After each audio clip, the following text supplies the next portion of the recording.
Praise the Lord. Luke chapter 13 verses 10 to 17. Jesus heals a crippled woman. Now he was teaching in one of the synagogues on the Sabbath. And just then there appeared a woman with a spirit that had crippled her for 18 years. She was bent over and was quite unable to stand up straight. When Jesus saw her, he called her over and said, "Woman, you are set free from your ailment." When he laid his hands on her, immediately she stood up straight and began praising God.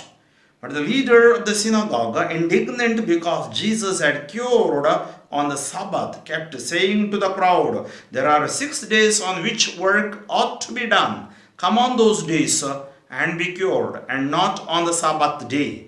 But the Lord answered him and said, "You hypocrites, does not each of you on the Sabbath untie his ox or his donkey from the manger and lead it away to give it water?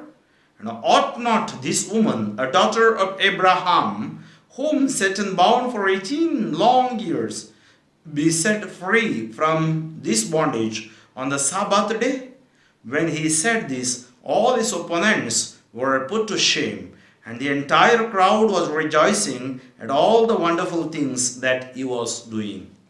Heavenly Father, I thank and praise and glorify thy name.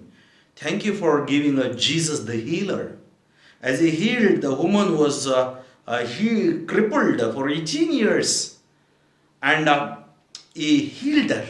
Today there are people are crippled in their thoughts, in their deeds, in their lives due to sickness and due to their negativism. I pray so that they will be completely healed and delivered in Jesus' name. I bind the present pandemic. All those who are suffering may be healed in your name. In Jesus' name I pray. May Almighty God bless you, the Father and the Son and the Holy Spirit. Amen. Father Franklin D'Souza, Diocese of Shumoga. Pray for me, friends. Amen.